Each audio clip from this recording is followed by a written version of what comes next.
Bonjour, aujourd'hui les esclaves dans l'Antiquité. Les serviteurs et servantes que tu auras viendront des nations qui vous entourent. Ils seront votre propriété et vous les laisserez en héritage à vos fils. Vous les aurez pour esclaves. Moïse, le Lévitique.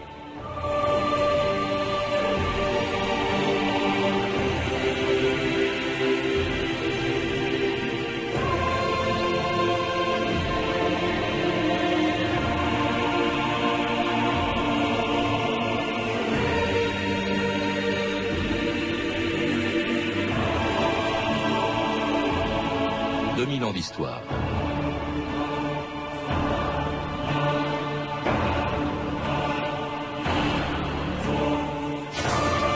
Aussi loin que l'on remonte dans l'histoire, toutes les sociétés humaines ont exploité des esclaves. La chose semblait tellement naturelle que pendant plus de 40 siècles, personne ou presque ne s'en est indigné. Depuis Platon et Aristote jusqu'au siècle des Lumières, les plus grands philosophes et les théologiens de toutes les religions se sont au contraire efforcés de justifier la plus monstrueuse et la plus meurtrière des institutions humaines. L'exploitation de plusieurs centaines de millions d'hommes et de femmes, vendus comme des marchandises et traités comme des bêtes de somme pour servir leurs maîtres, cultiver la terre, creuser des mines ou construire les temples, les pyramides et les cités des premières sociétés esclavagistes de l'histoire. Et le blé chemine à l'eau d'esclaves. Il va des bateaux lourdement chargés au rivage grouillant d'une île sacrée. De la moisson dorée, le grain va vers les maîtres et l'amertume vers les esclaves. Descendez dans l'enfer, où les damnés, souillés de glaise, foulent, sous le fouet cinglant des maîtres de corvée, la paille et l'argile dont on fera les briques pour la cité de Pharaon. Esclaves sans espoir, travailleurs sans salaire, ils sont les enfants du malheur, les affligés, les résignés, les oppressés.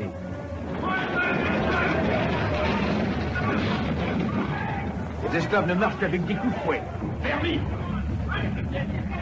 Catherine Salle, bonjour. Bonjour. Vous êtes historienne de l'Antiquité. Dans un article de la revue Historia, un numéro spécial consacré à l'esclavage, vous dites que dans l'Antiquité, l'esclavage n'était pas seulement une façon, parmi d'autres, de faire travailler des hommes, c'était même le fondement de l'économie antique. Sans esclaves, dites-vous, la société romaine se serait effondrée. Oui, la société romaine et toutes les sociétés de l'Antiquité avaient absolument besoin de l'esclavage, dans la mesure où le travail n'était pas considéré comme étant véritablement digne d'un homme libre, et par conséquent, il fallait qu'il y ait des hommes, enfin, ce n'étaient même pas des hommes pour eux, mais de seconde catégorie auxquels on confiait ces tâches, et l'esclavage se justifiait ainsi. Et ces tâches qu'ils étaient seuls à faire, et même qu'ils étaient très nombreux à faire. Je crois qu'à Athènes, au IIIe siècle avant Jésus-Christ, sur 100 000 esclaves, il y au face de 30 000 hommes libres seulement. À Rome, c'était pareil. Il y avait plus d'esclaves dans les époques riches, dans chaque maison, on avait au moins une dizaine d'esclaves, si ce n'est plusieurs dizaines, voire plusieurs centaines d'esclaves.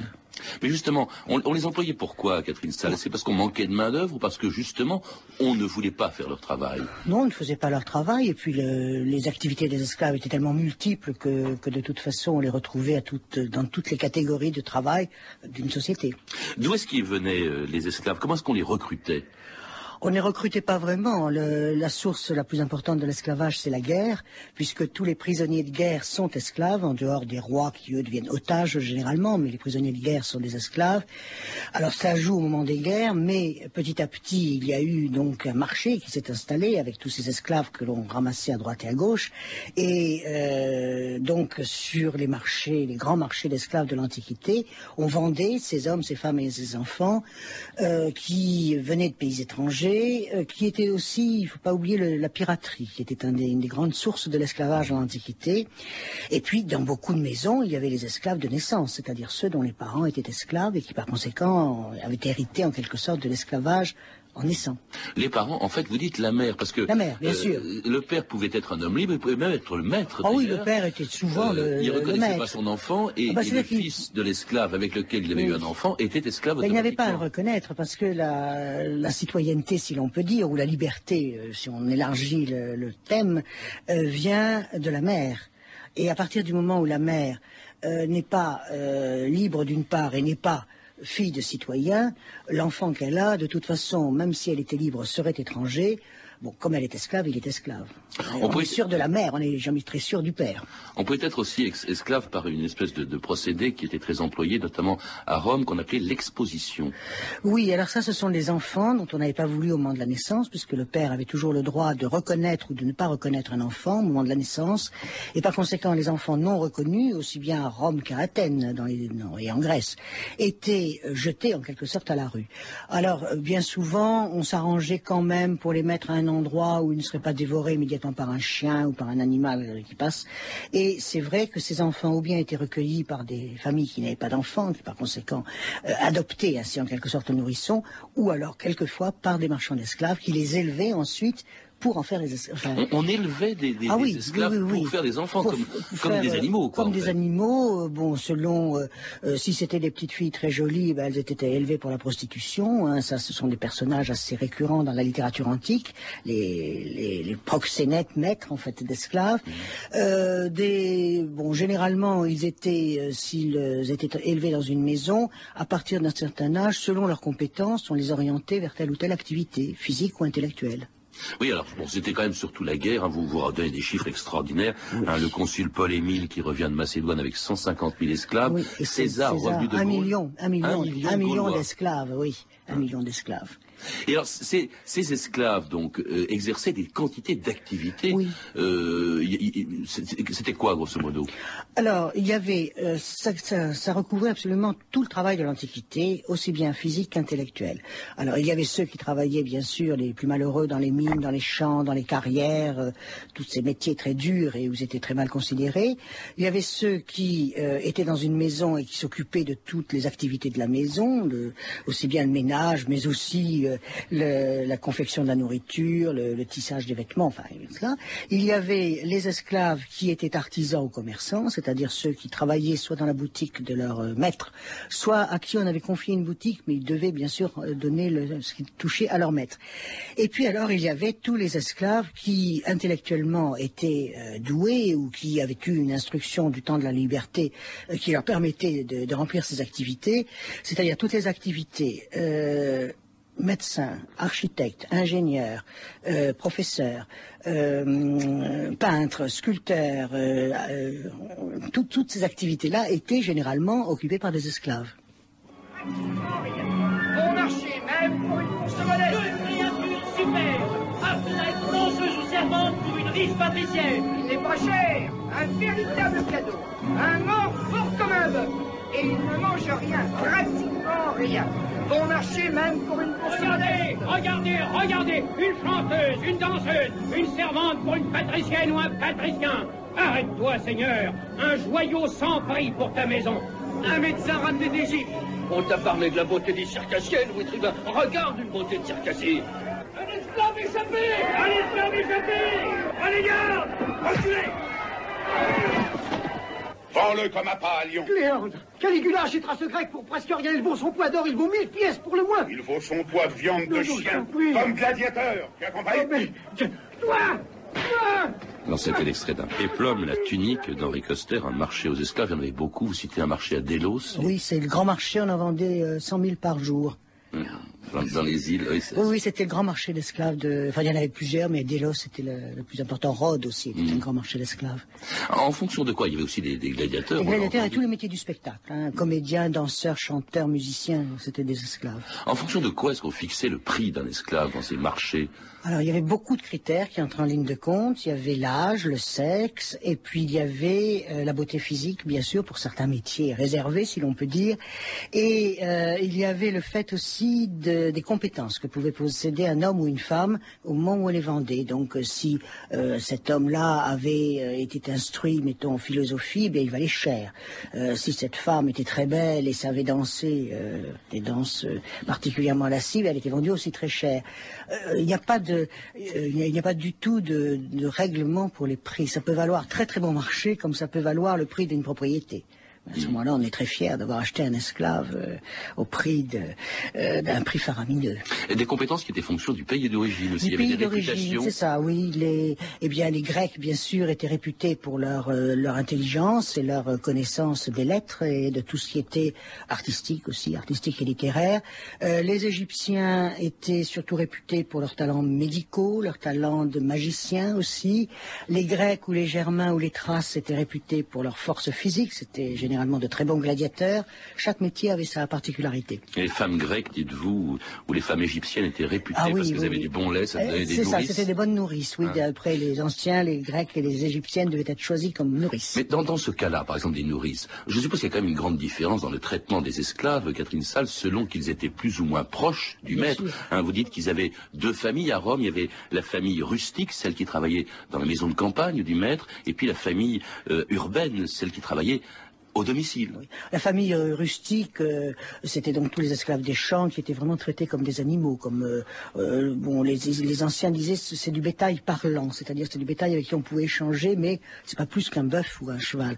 Dans les maisons, il y avait des liens très étroits. Vous parliez des nourrices, évidemment, les nourrices souvent restaient avec leur ancien nourrisson pendant toute leur vie. Et l'on voit Néron en particulier, lorsqu'il meurt, eh bien, ce sont ces deux nourrices qui l'enterrent, qui étaient encore restées avec lui et qui l'ont enterré. Pourtant, il avait la réputation d'être une brute. Ah oui, mais ces nourrices l'aimaient beaucoup. Les nourrices l'aimaient beaucoup. C'était Cicéron qui avait beaucoup d'affection, par exemple. Pour son esclave qu'il a affranchi, qui s'appelait Tyron et qui était son secrétaire, et c'était le meilleur ami de Cicéron et qui a ramassé toutes les œuvres de Cicéron d'ailleurs. Tu as fait une magnifique acquisition, même si tu es obligé de le fouetter un peu au début. Oui, ôte-lui ses chaînes. Quel est ton nom? Démétrius, de Corinthe. En sortant d'ici, Démétrius, demande le temple de Jupiter. À côté du temple, tu trouveras la maison de mon père, le sénateur Gallio. Elle a une grande porte écarlate. Présente-toi à l'intendant. Parfois, je m'absente avec le sénateur Gallio. Dans ce cas, l'esclave de service à la porte est chargé d'allumer les lampes. Être esclave dans cette noble famille est un honneur. Être esclave n'importe où, c'est être un chien. La porte, va ouvrir. Prosterne-toi, n'oublie pas.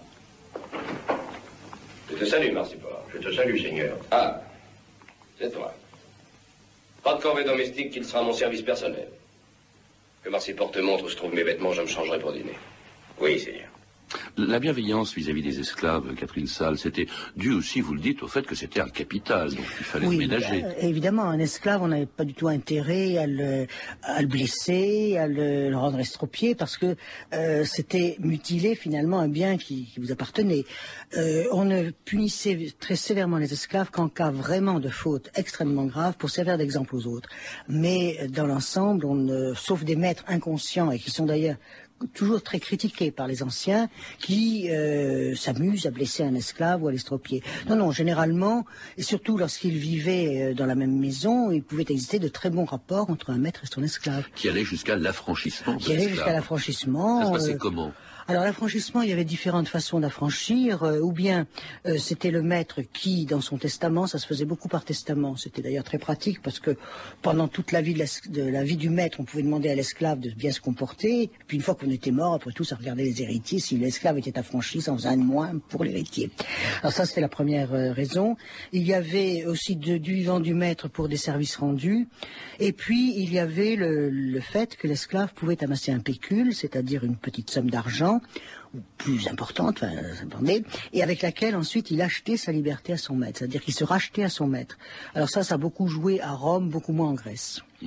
Alors, cela dit, le statut, que ce soit en Grèce, à Rome, et même, je pense, dans l'Antiquité égyptienne, le statut est quand même extrêmement dur. Les esclaves sont soumis à peu près tous au même statut dans toutes les sociétés antiques, et d'ailleurs, ils n'ont même pas de statut, à vrai dire. Ils sont considérés comme des choses. Oui, le vocabulaire juridique, d'ailleurs, les désigne comme des choses, res en latin.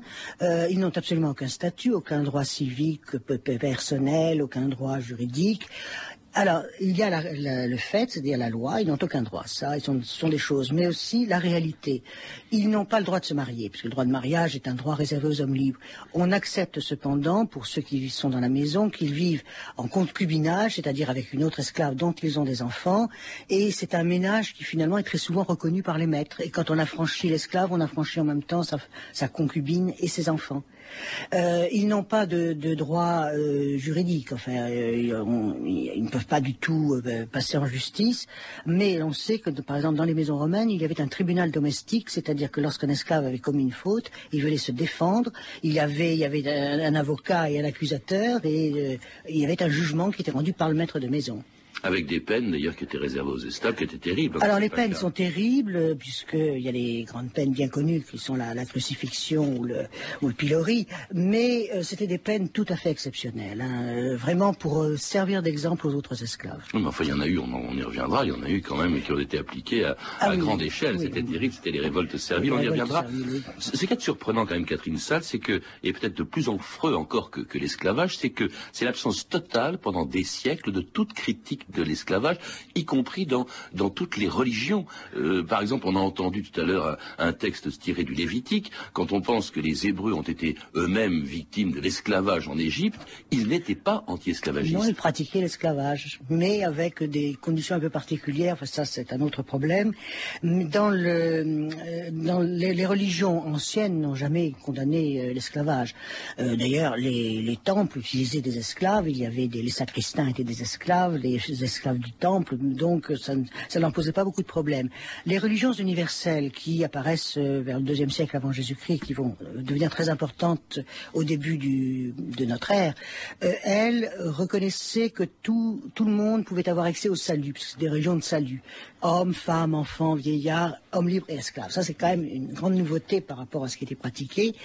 Et c'est vrai que par la suite, le christianisme va exactement suivre la même voie, puisqu'il dira bien sûr que le salut ne regarde pas si c'est un homme, une femme, un enfant ou un vieillard, un homme libre ou un esclave. Mais le christianisme n'a pas supprimé l'esclavage.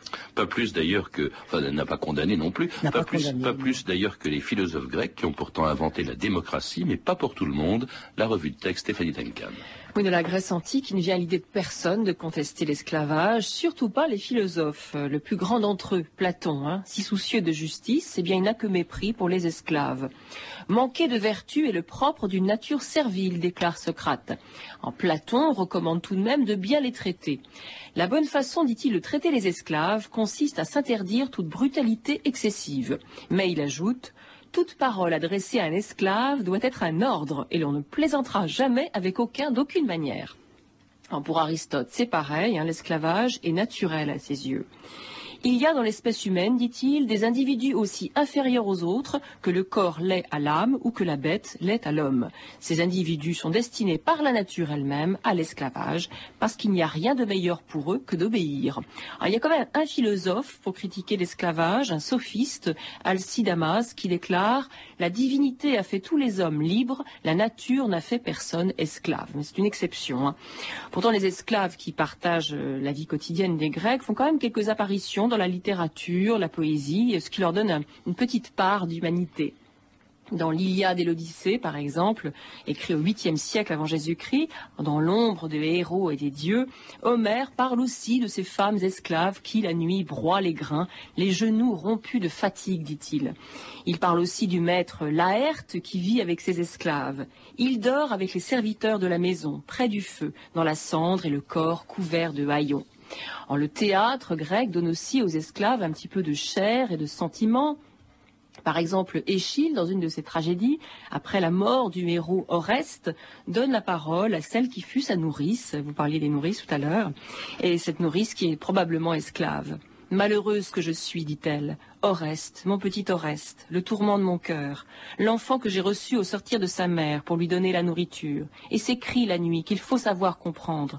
Tant et tant de tracas et rien du tout pour ma peine. » l'autre grand auteur de tragédie grecque, Euripide, montre des femmes libres tombant en esclavage et qui préfèrent se tuer plutôt que de céder à leur maître. Et Euripide déclare « Beaucoup d'esclaves portent ce nom qui les déshonore, mais leur âme est plus libre que celle des hommes libres. » Et dans une comédie grecque, puisqu'on peut tout dire dans la comédie, un esclave ose interpeller ainsi son maître. « Pour être esclave, on n'en est pas moins homme que toi, mon maître. On est fait de la même chair. Personne n'est esclave de nature, c'est le destin qui a servi les corps. » Ça, c'est une belle idée, mais qui va mettre plus de 20 siècles, Catherine Salle, à faire son chemin. Oui, oui. Il y a la différence entre effectivement la nature et le sort. Tous les penseurs de l'Antiquité ou les écrivains que vous venez de citer, effectivement, pensent que par nature, personne n'est esclave. Mais ce qui se passe, c'est que dans la réalité vécue, il y a des esclaves parce qu'il y a des catégories différentes. Et vous avez cité un texte d'Aristote où il est question de la différence entre l'âme et le corps. Et pour eux, les esclaves ne sont pas à même de pouvoir disposer de la liberté. Ce que les anciens condamnent, ce sont les mauvais traitements des maîtres. C'est-à-dire que dans les philosophes, eux condamnent les mauvais traitements des maîtres. Mais ils ne condamnent pas l'esclavage en tant que tel. Et les religions aussi, le christianisme aussi, condamnera le mauvais traitement, mais pas l'esclavage lui-même. Les Romains...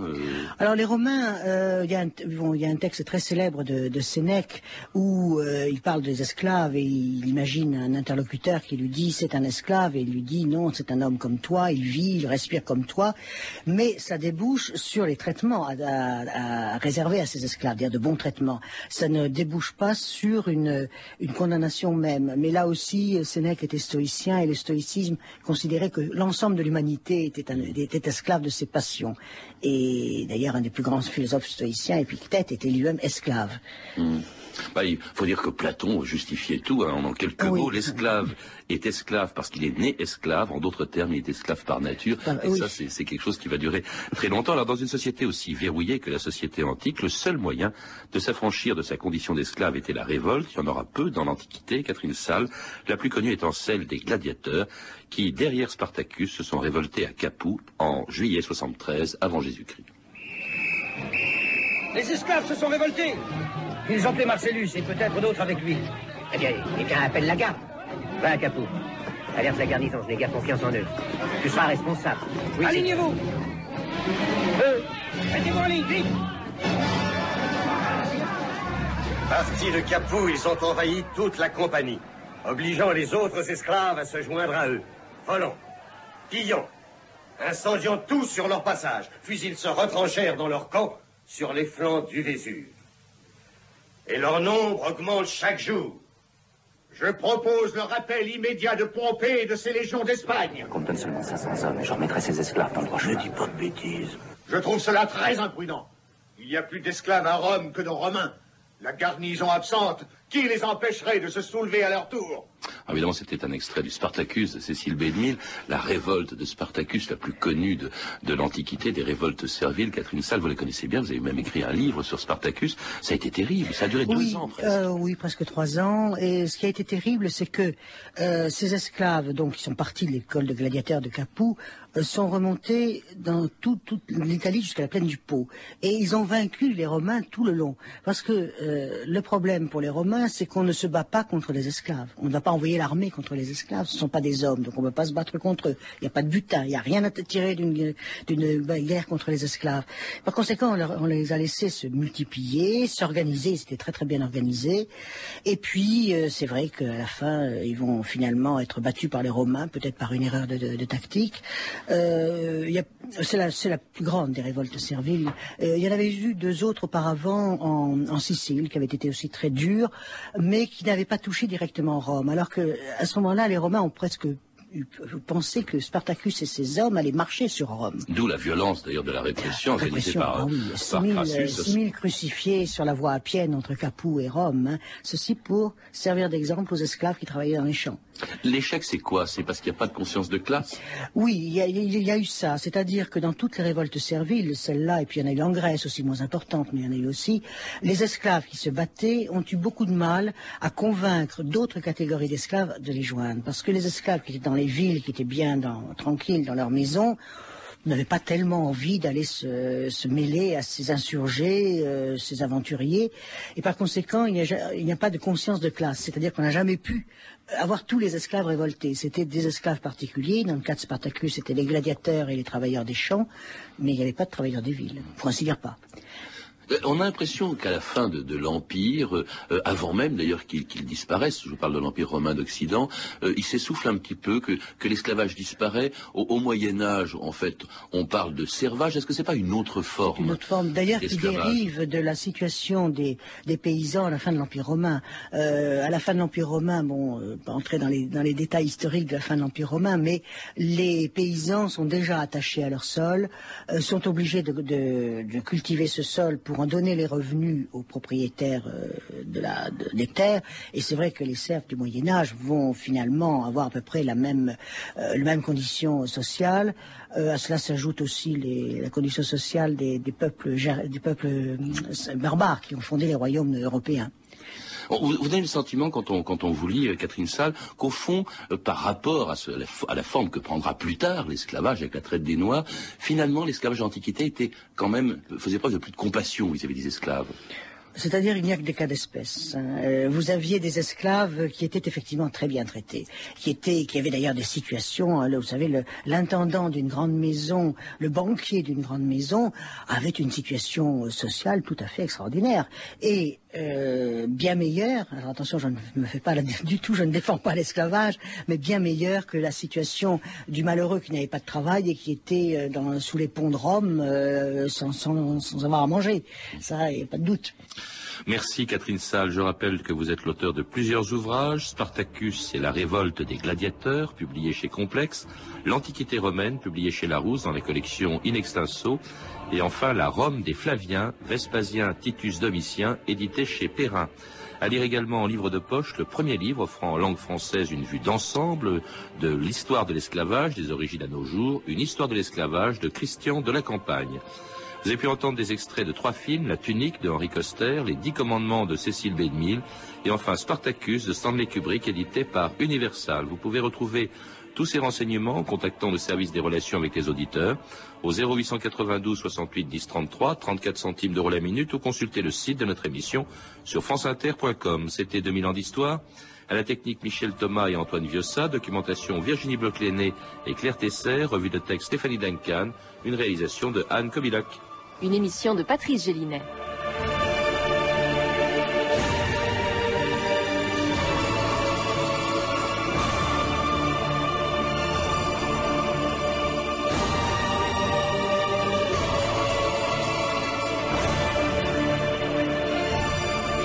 Merci Patrice Gélinet. Alors la semaine prochaine, 5 grands témoins de 2000 ans d'histoire.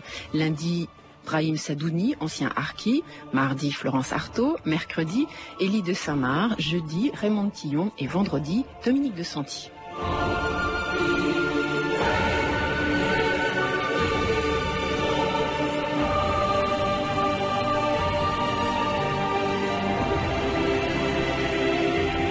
Après le flash, vous retrouvez Vali et sa bande de chroniqueurs pour C'est comme à la radio. Passez une très belle après-midi sur France Inter. Il est 14h, le flash, Caroline Boudet.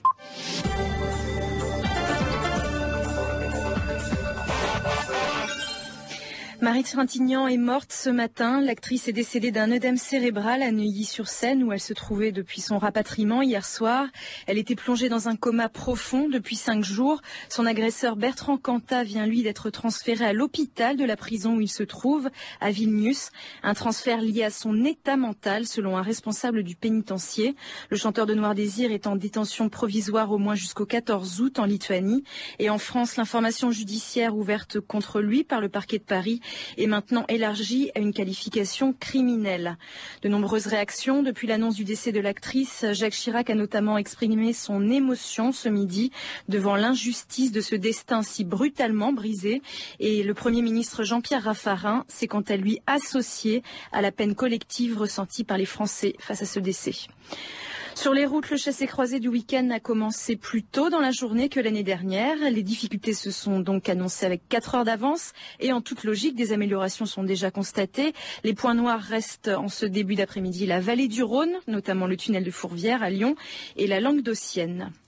À Toulouse, le juge Lemoine a vu Patrice Allègre remettre une enveloppe à quelqu'un lors de son audition le 30 mai dernier. Déclaration des 2 avocats de Patrice Allègre. Il pourrait s'agir de la lettre que le tueur en série a envoyée à Carl Zero. Patrice Allègre y reconnaissait les meurtres de Lynn Galbardi et Claude Martinez en 1992. Il était ensuite revenu sur ses aveux. Aujourd'hui encore, entendu par le juge Lemoine, Patrice Allègre a renouvelé ses dénégations. Et en Grande-Bretagne, le juge chargé de l'enquête sur l'affaire Kelly souhaite entendre Tony Blair et le ministre de la Défense Jeff Hoon. Le juge Brian Hutton est chargé d'éclaircir les circonstances qui ont mené au suicide de David Kelly, cet ancien inspecteur en désarmement des Nations Unies. Tout de suite, on prend des nouvelles de la Bourse de Paris. La Bourse